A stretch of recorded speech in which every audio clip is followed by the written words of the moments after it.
बिस्मिल्लाहिर्रहमानिर्रहीम। आज हम कुछ ऐसे ईमान अफरोज इस्लामी वाक़यात सुनेंगे जो हमारे दिलों को नरम कर देंगे, ईमान को ताज़ा करेंगे और हमें अल्लाह ताला के करीब ले जाएंगे। ये दुनिया एक इम्तिहानगाह है जहां हर इंसान को किसी न किसी आजमाइश से गुजरना पड़ता है, लेकिन कामयाब वही होता है जो सब्र, शुक्र और अल्लाह पर कामिल भरोसा रखता है। पहला वाक़या, सब्र और तवक्कुल। एक सहाबी रजी अल्लाह अन्हु थे जिनके हालात बहुत तंग थे।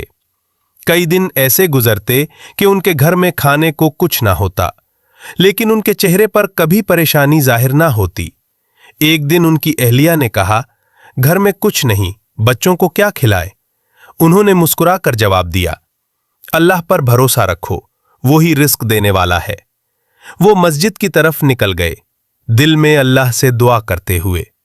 रास्ते में एक शख्स मिला जिसने बगैर किसी सवाल के उन्हें कुछ खाने का सामान दे दिया। ये देखकर उनकी आंखों में आंसू आ गए और वो कहने लगे, या अल्लाह, तू वाकई अपने बंदों को कभी तन्हा नहीं छोड़ता। ये वाकया हमें सिखाता है कि जब बंदा सच्चे दिल से अल्लाह पर भरोसा करता है तो अल्लाह उसके लिए ऐसे रास्ते खोल देता है जो उसके वहम गुमान में भी नहीं होते। दूसरा वाकया, हजरत अय्यूब अलैहिस्सलाम का सब्र। हजरत अय्यूब अलैहिस्सलाम पर अल्लाह ने बहुत बड़ी आजमाइश डाली। उनका माल खत्म हो गया, औलाद दुनिया से चली गई और वो शदीद बीमारी में मुब्तला हो गए, लेकिन उन्होंने कभी शिकायत नहीं की। हमेशा अल्लाह का शुक्र अदा करते रहे। सालों तक तकलीफ में रहने के बावजूद उनके लबों पर यही अल्फाज थे, ए अल्लाह, तूने मुझे बहुत नेमतें दी हैं, अगर आज आजमाइश दी है तो मैं सब्र करूंगा। आखिरकार अल्लाह ताला ने उनकी दुआ कबूल की, उन्हें शिफा दी और पहले से ज्यादा नेमतें अता फरमाई। ये वाकया हमें सिखाता है कि सब्र करने वालों के साथ अल्लाह होता है। तीसरा वाकया, ताइफ का दर्दनाक मगर सबकामोज वाकया।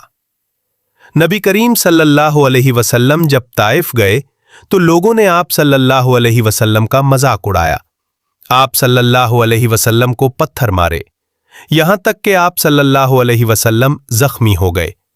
फरिश्ता आया और अर्ज किया, अगर आप हुक्म दें तो उन बस्तियों को उलट दूं। लेकिन आप सल्लल्लाहु अलैहि वसल्लम ने फरमाया, नहीं, मैं उम्मीद रखता हूं कि उनकी नस्लों में ऐसे लोग पैदा होंगे जो अल्लाह को मानेंगे। ये रहम, ये सब्र और ये बुलंद अखलाक हमें सिखाता है कि हमें हर हाल में माफ करना चाहिए। चौथा वाकया, हजरत उमर का इंसाफ।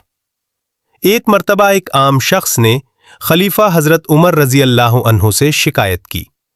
हजरत उमर रजी अल्लाह अन्हु ने बगैर किसी गुरूर के उसकी बात सुनी और इंसाफ किया। वो कहते थे, अगर फरात के किनारे एक कुत्ता भी भूखा मर जाए तो उमर से सवाल होगा।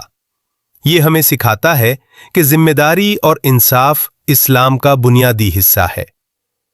पांचवा वाकया, एक साबिर। एक मां थी जिसने अपनी जिंदगी में बहुत मुश्किलात देखी। उसका बेटा बीमार था, घर में फक्र था, लेकिन वो हमेशा अल्लाह का शुक्र अदा करती। वो कहती, मेरा अल्लाह मेरे लिए काफी है। एक दिन अल्लाह ने उसकी हालत बदल दी, उसके बेटे को शिफा दी और उसके घर में खुशियां वापस आ गईं। ये हमें सिखाता है कि जो अल्लाह पर यकीन रखता है वो कभी नाकाम नहीं होता। छठा वाकया, सदका की बरकत। एक शख्स बहुत गरीब था, लेकिन फिर भी वो थोड़ा सा सदका देता था। लोग उससे कहते, तुम खुद मोहताज हो, सदका क्यों देते हो? वो जवाब देता, मैं अल्लाह को कर्ज दे रहा हूं। कुछ अरसे बाद अल्लाह ने उसे इतना दिया कि वो खुद दूसरों की मदद करने लगा। ये हमें सिखाता है कि सदका कभी कम नहीं